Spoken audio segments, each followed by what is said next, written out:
65 pang Scarborough. Kalahati pala tayo. Ayos naman pag makabiyahe. Masaya talaga pag makabiyahe kami papunta ng Scarborough. Pero huwag lang sanang ngarangin. Ganun. Oo.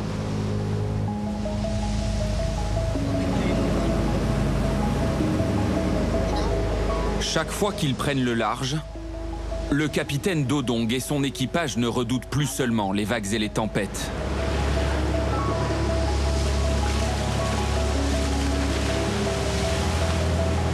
En mer de Chine méridionale, ces pêcheurs philippins scrutent une menace devenue plus redoutable encore que la mer.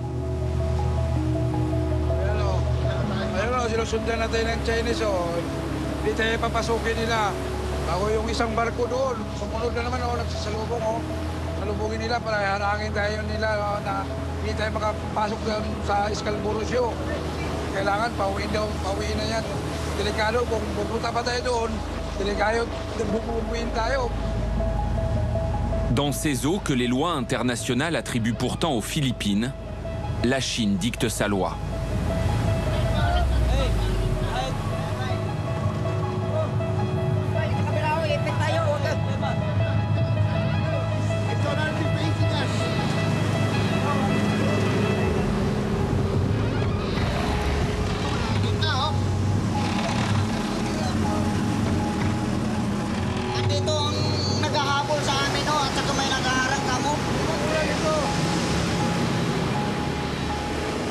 L'embarcation est prise en chasse par ce chalutier. Un bateau de pêche transformé en vaisseau paramilitaire par Pékin.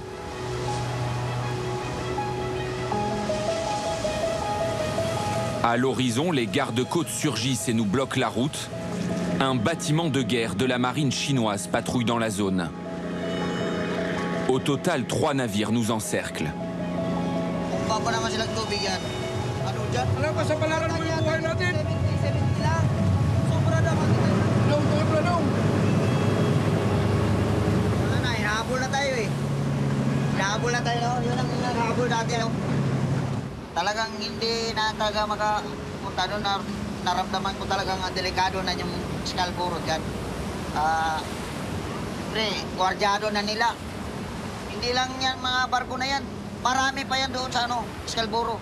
Wala delikado Nakabahan ako dahil subok ko na yan binugbahan ng water cannon. Dito na lang doon banda sa bahay o sa malapit na lang. Hindi naman pwede talaga dito.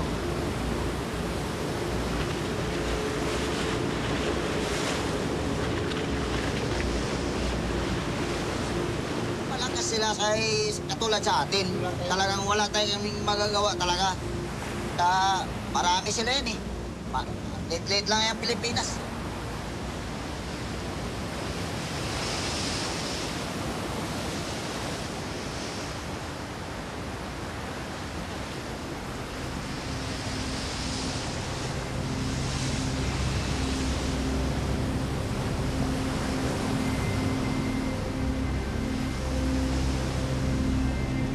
La mer de Chine méridionale est aujourd'hui au cœur de toutes les convoitises. 7 pays se disputent ces eaux riches en hydrocarbures et où transite plus d'un tiers du commerce maritime mondial. Mais pour la Chine, cette mer lui appartient.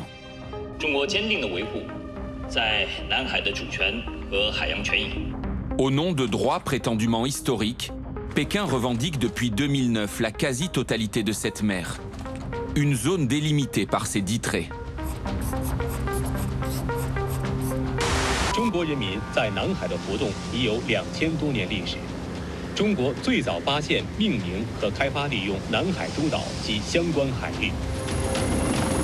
Pour asseoir sa domination, la Chine, qui possède aujourd'hui la plus grande flotte du monde, militarise des récifs et transforme des îlots en bases militaires.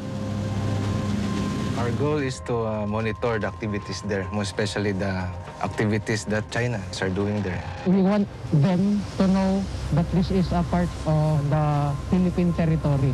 If you do not defend your territory, you will not become a state because a state must have a territory. En 2016, la Cour permanente d'arbitrage de La Haye donne raison aux Philippines. La Chine n'a aucun droit sur la région. Mais Pékin rejette le jugement et intensifie depuis ses provocations.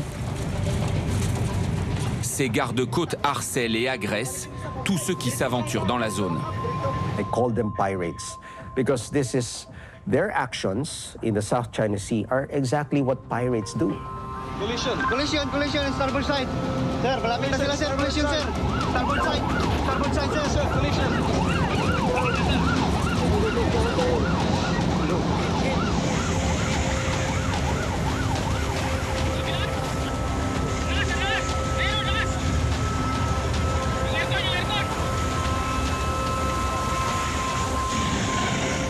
Face à l'escalade des tensions, les Philippines multiplient les partenariats stratégiques avec la marine américaine, japonaise, française.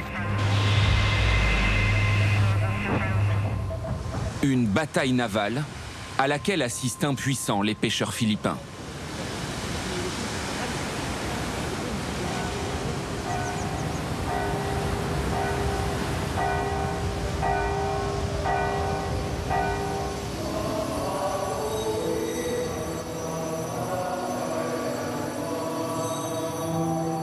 Simulan natin ang pagdiriwang na ito sa ngalan ng Ama, Anak at ng Espiritu Santo. So what do we mean to be brave?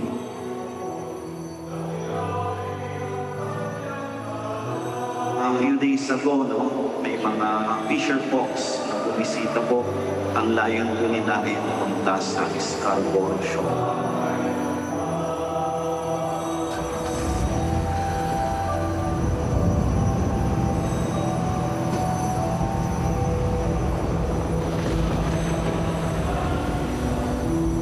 Tiyak naman hindi sila makakarating doon sa kanilang nais puntahan. Pero bakit sila ang tatapang? Bakit ang tapang?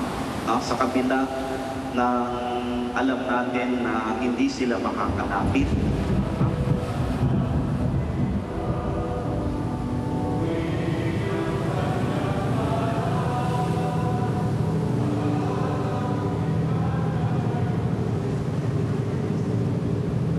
Mga 15 hours pa ganito ang mga panahon. 16, 17, ganyan. Ito, papunta na Scarborough. Takot tayo, pero tingnan natin kung ano, o anong kuha nila, kung makikita natin sila ngayon.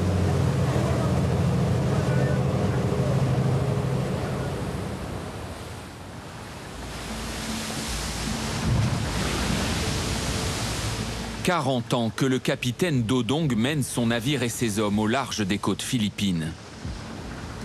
Une vie de pêche dans les eaux les plus poissonneuses de la planète. Marami talagang isda dyan sa Scarborough, kaya lagi kami balik-balik dyan. Dahil dyan talaga ang maraming pira. Mais sans certitude d'atteindre le récif, en chemin vers Scarborough, l'équipage a dû revenir à une technique de pêche traditionnelle. Le payao. Une balise ancrée en pleine mer, sous laquelle pend une structure végétale où les poissons viennent se nourrir. Le bateau tourne autour du payao pour capturer ce que la mer veut bien offrir. Hindi sa amin yan ang balsa, walang, pwede lang dito lang, kawil. Unti lang, unti. Ikot na lang. Ikot. Lain na. Barliting maliit. 1 kilo. Wow, ganito sana, karami. Lagi. Para, good. Sana lagi pag ganito. Okay.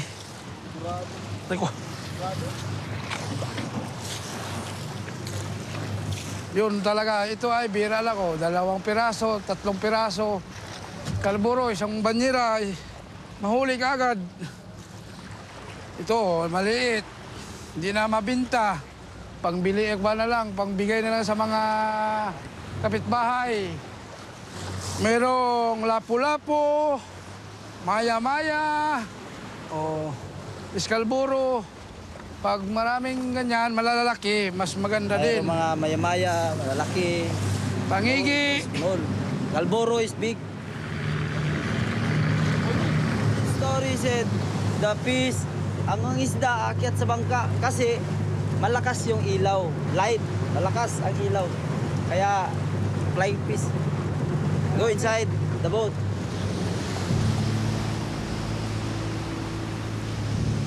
Les souvenirs de ces pêches miraculeuses sont soudainement interrompus. À l'horizon, les gardes-côtes chinois font leur apparition. Malapit na sa Scarborough to kasi kaya ganyan, nag-ikot-ikot na sila. 35 miles na lang, Scarborough na. Ang ginagawa nila, tignan nila yung bangka, kung anong ginagawa natin dito. Kung mayroon ba tayong ginagawang move, galaw na... Face à cette ombre menaçante, l'équipage fait halte pour la nuit.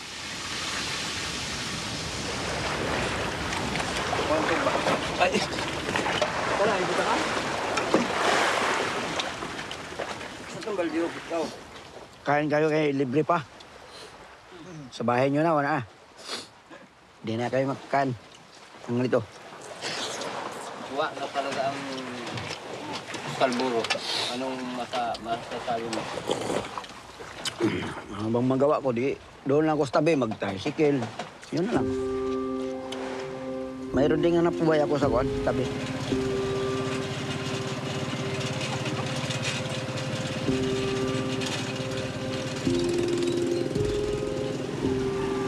Pris en chasse par un navire chinois, le capitaine Dodong est finalement rentré à quai après 2 jours et 3 nuits passées en mer.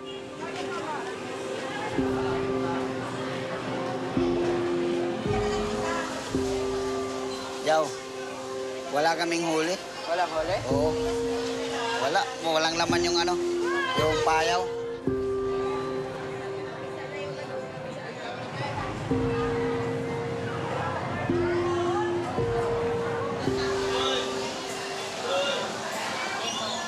Ito, yellowfin. Ito, bonito. Ito, lapu-lapu. Ito ang inuhuli namin sa Scarborough. Sa ngayon, uunti-unti lang mahuhuli dahil panahon. Pero noon, bagsakan ng isda dito. Sir, naapektuhan din kami kasi minsan may dito, wala kaming makumprang isda. Uunti ang isda, kaya maapektuhan kami pag wala kaming isdang makukuha sa Scarborough. Mas maganda sana makapasok ang mga doon, mga nag-aanak buhay para maging mura ang isda namin. Pag hindi kami makapasok doon at kakaunti, mahal ang isda. Hindi na po na sila nakababa, naging 50% na lang yung negosyo ko.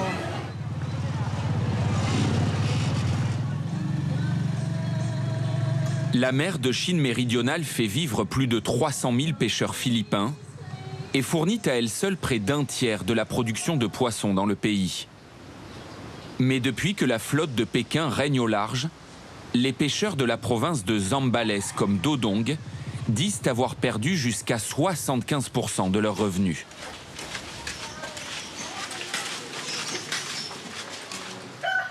Simula 1983, sagupa ng mga bagyong hangin, tawagin mo lang si Lord.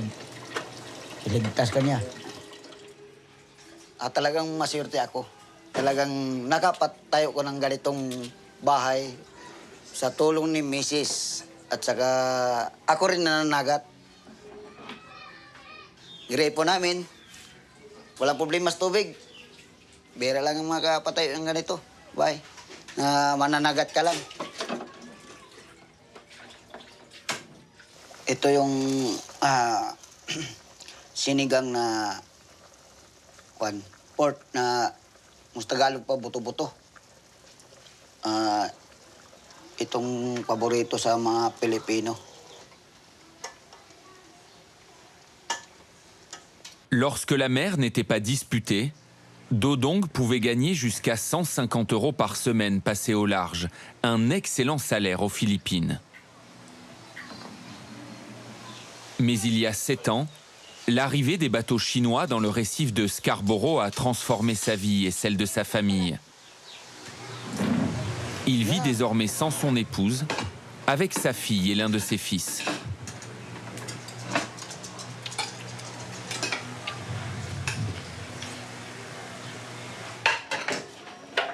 Gusto niyang maka-abroad dahil 4 ang anak niya.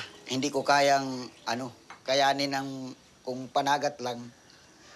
Hindi ko kayanin magastos. Kaya nag-iisip niya nga, nag-isipan niya abroad siya dahil para makatustusan niya yung mga anak niya mag-aaral. Sana yung picture namin, Brian, mama mo? Ito, kumpleto kami dito ay.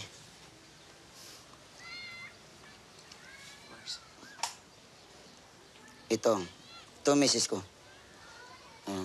Ito ako. Dati, gwapo.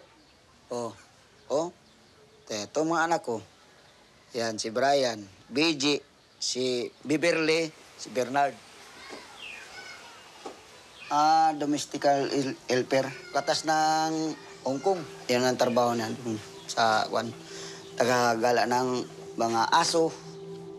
2 taon, minsan 1 taon. Nami-miss ko.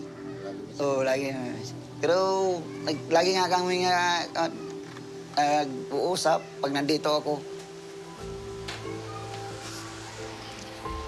Ayaw kong magdala ng apo ko ng kahit anak. Kasi ayaw ko yung matunan nila yung gawa ko nga katulad ng mangingisda. Alangan magdaling kita sa laot. Hindi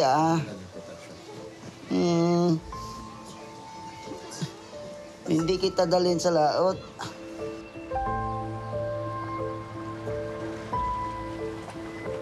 L'histoire de Dodong, c'est celle de milliers de pêcheurs philippins. Des travailleurs du large qui assistent impuissants et depuis des années à la disparition de leurs moyens de subsistance.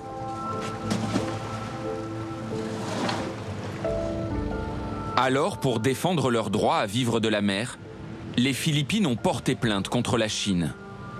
Dès 2013, Manille a saisi la Cour permanente d'arbitrage à La Haye aux Pays-Bas, un tribunal chargé de régler les différends internationaux.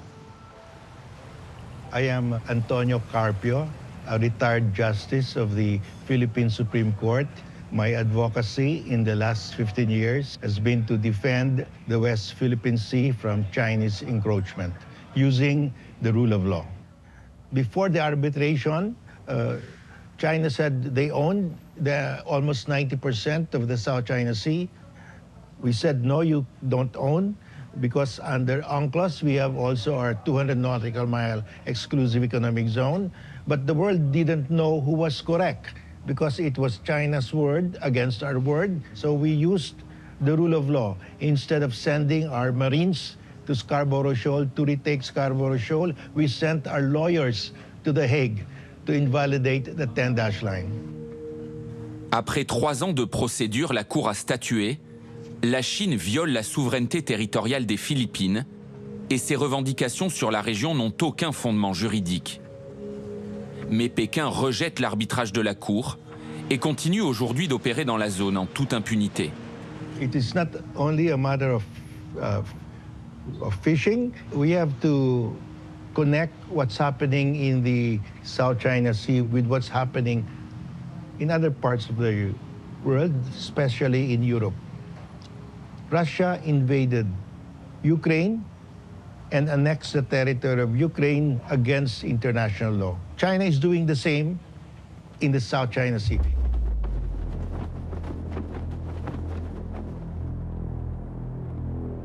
Emergencies natin, nasa brief pa rin, ganun pa rin Oo, sir.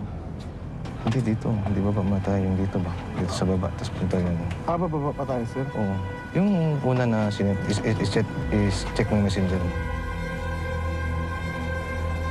Pour surveiller l'expansion chinoise, l'armée philippine conduit des patrouilles au-dessus des eaux convoitées par Pékin.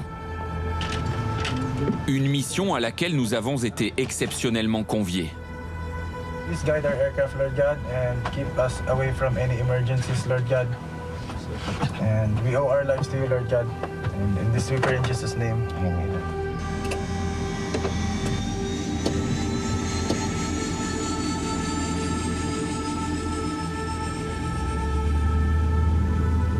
Depuis 2013, Pékin militarise des récifs dans l'archipel des Spratly, dans le sud de la mer de Chine méridionale. Port en eau profonde, piste d'atterrissage, station radar. D'après le Pentagone, la Chine aurait gagné sur la mer plus de 13 km² et d'autres chantiers sont en cours, sous l'œil inquiet de l'armée philippine. Our goal is to monitor the activities there, more especially the activities that China are doing there, like building to put the sand to make it an island. En mer et dans les airs, Pékin impose ses frontières.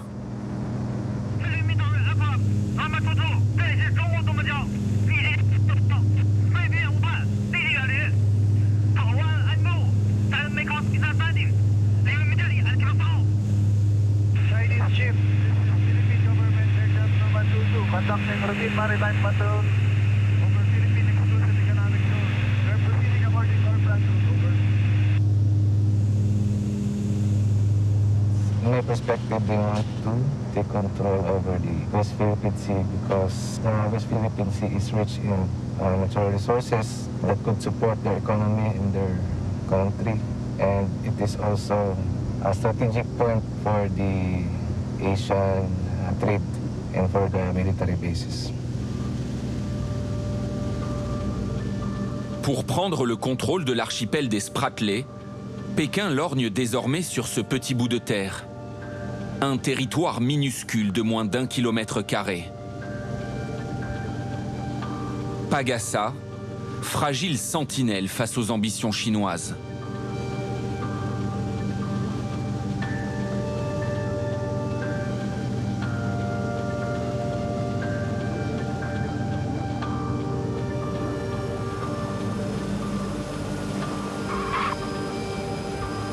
Neuf mois de négociations ont été nécessaires pour atterrir sur le tout dernier îlot de la région, où flottent encore les couleurs philippines.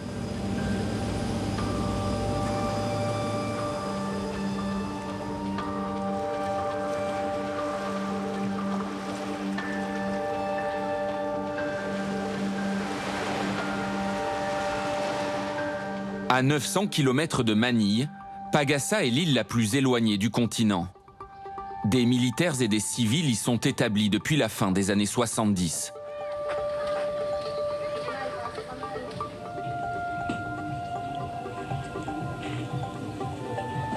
Face à l'escalade des tensions avec la Chine pour marquer sa présence, le gouvernement philippin accélère le peuplement de l'île.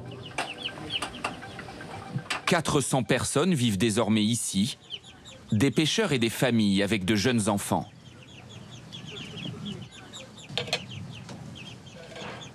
Medyo. Tong pahinga ako tong maasin, tong konti pa tong asin. Medyo maano pa.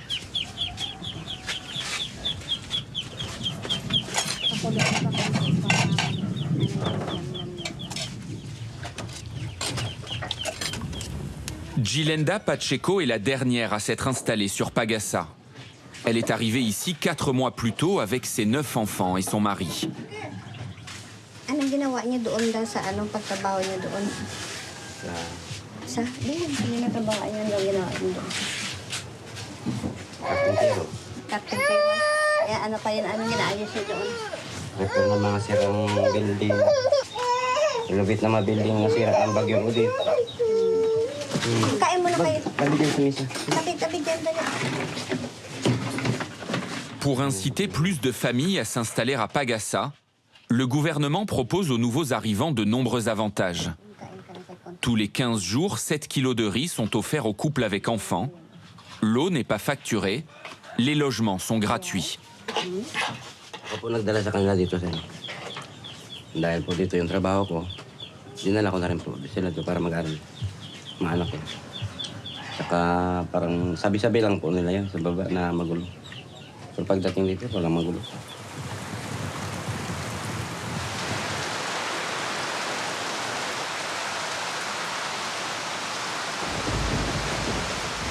Ganito po yan dito, sir, pag nag-aulan, nagatulo po pag umuulan.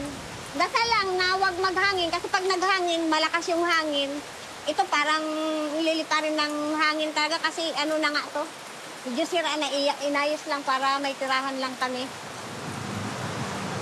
En plein cœur de la mer de Chine méridionale, Pagasa est régulièrement balayée par des typhons et des tempêtes.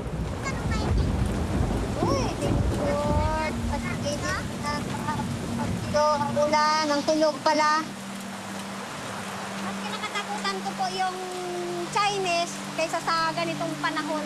Kasi nga po, ang Chinese, hindi po namin alam kung anong nasa utak nila, kung anong gawin nila dito sa amin. Mahal namin ang Pilipinas. Kahit na ganito pa ang kalagayan namin dito sa Kalayaan, gusto pa rin po namin talaga ditong tumira dahil nga po sa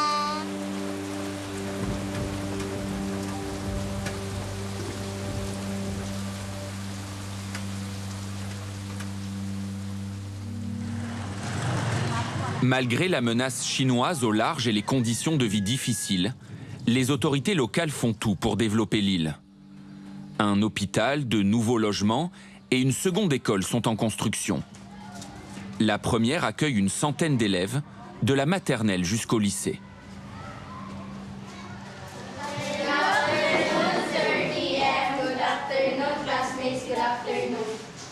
Okay, take your seats. So ngayon, ito topic natin, ano ba ang nagiging epekto ng territorial conflicts and borders dito sa atin? Alam ninyo kung ano ang nararanasan ng bansang Pilipinas sa ngayon. Sino ang may naalala sa nakaraan? Okay, Jeline? Binomba po ng Chinese Coast Guard po yung barko po ng BIPAR. Yes, no? Na kung saan is binobomba sila apan na mag-cross sila sa borders na sineset ng China na sa kanila yon, tama? So kung pinagagawan ang West Philippine Sea ng Pilipinas at China, sa paningin mo both sides ay magiging mapayapa? Oo, hindi? Hindi po kasi ano. Bakit? Sino makatulong kay Erica? Oh, Jeline. Ano po, hindi po sila magiging payapa sir kasi ano po sa China po kasi hindi po sila magiging payapa po hanggat hindi po nila nasasakop yung West Philippines. Okay, so mayroong portion. Dans cette école, les tensions en mer de Chine méridionale sont au cœur de l'enseignement, aux accents patriotiques. I'll give you a time. Gumawa kayo ng slogan about sa West Philippine Sea. Para sa inyo, para kanino ba dapat ang West Philippine Sea? Magandang epekto nito kapag sinasama natin sa curriculum ang West Philippine Sea, part of the curriculum, ay nalalaman or nagiging aware ang lahat ng mga kabataan, hindi lang yung kabataan, pati ang buong Pilipinas na mayroon pala tayong karapatan sa ating karagatan. Gusto magsalita regarding sa West Philippine Sea or sa kanyang ginawa? LJ, explain dito sa harapan yan. Ito po yung ginawa ko pong slogan patungkol po sa Isla ng Pag-asa. So, West Philippine Sea atin to. So, yan po yung flag po na yan. Nagsisimbolo po na yung isla po na to ay sa Pilipinas po talaga to. At makikita nyo po dito yun. Yung runway po natin na maliit po. Kasi ito po yung mga bangka, yung mga bata po na naglalaro. Ito po yung paaralan. Yun lang po. Okay, thank you so much, Elgin. Bigyan natin siya ng tatlong palapak. 1, 2, 3, go! Para kanina West Philippine Sea. West Philippine Sea, atin ito! Okay, so ang West Philippine Sea ay para sa mga Pilipino!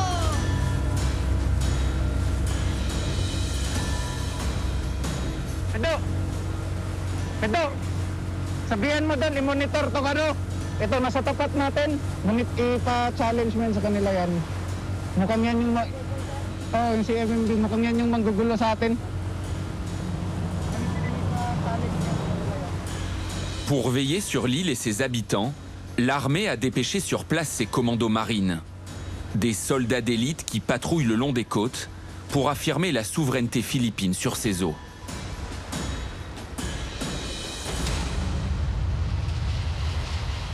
Mais ici, comme partout dans cette mer, la Chine est là, avec son armada de navires massés au large.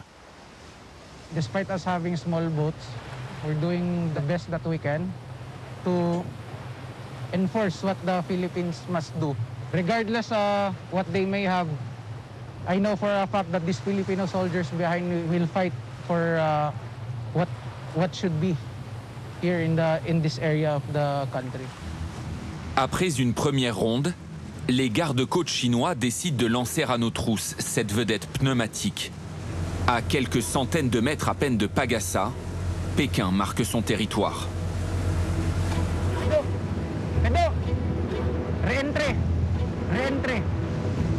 They have a tendency to conduct aggressive maneuvers. So I know you also want to see what would happen if we go closer, but for your safety, we cannot go further. But I guess by now you already know the gravity or the extent on what happens here.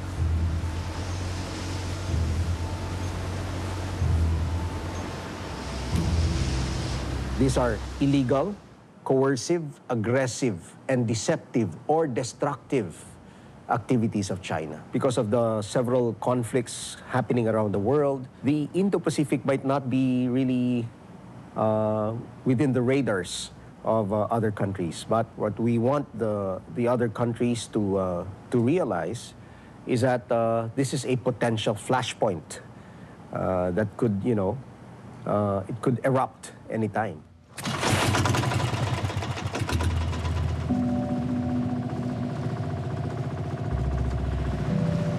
Ako po si Floro Diligencia. Karanasan ko sa pangingisda ay maabot na ng 40 mahigit. Sa buong Pilipinas, halos maikot ko na po ang buong Pilipinas sa Malabo.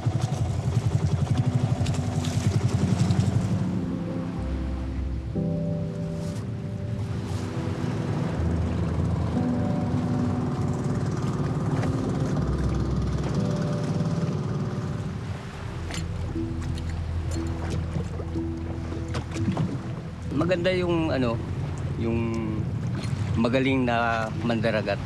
'Yon ang importante. Kasi walang kwenta yung magandang equipment, hindi mo naman pwedeng gamitin panghuli ng isda.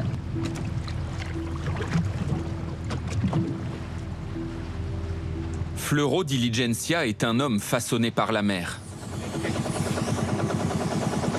Une vie de pêche, de longues traversées et de prises abondantes, aujourd'hui réduite à cette minuscule embarcation.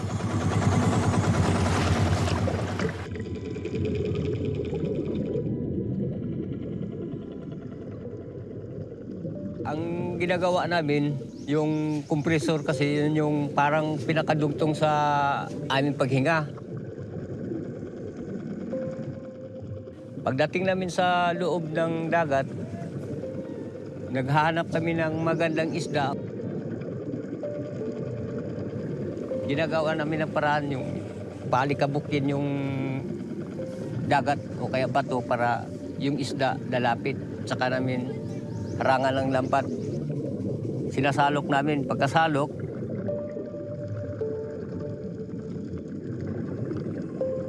ilagay namin doon sa balde na may sipir.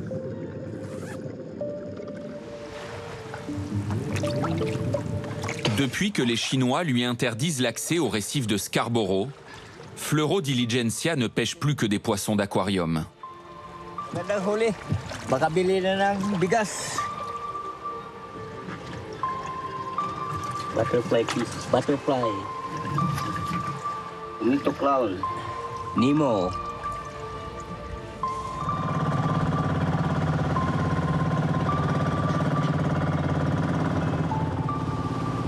Sa puso kasi dati nanghuhuli kami ng isda na mga malalaki, kinakain namin at saka binibenta namin sa ibang tao na nakakatikim din yung karamihan ng tao.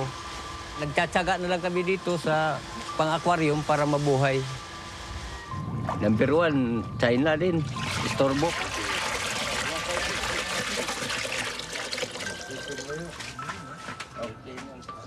Pansamantala o pwede ring panghabang buhay. Ganun ang namin. Selon la rareté de l'espèce, Floro Diligencia touche une dizaine de centimes d'euros pour chaque poisson. Ils seront revendus à Manille 10 fois plus cher et exportés dans le monde entier.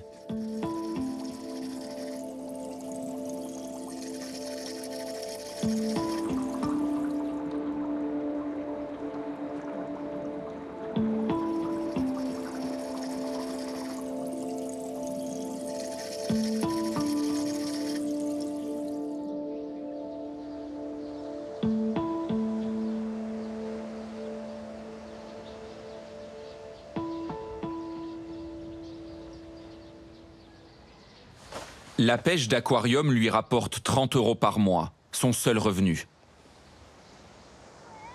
Kasi sa sobrang dami ng mga China, wala silang pangisdaan sa kanila, kaya inaangkin nila yung ari ng Pilipinas, yung mga bahura na magaganda ang isda. Eh wala na silang maisuporta sa kanilang mga Chinese people, mga tao. Parang sa mga kabataan na lumalaki pa sila, eh baka pagdating ng panahon wala na silang mahuling isda o wala nang lugar na pwede nilang panagatan.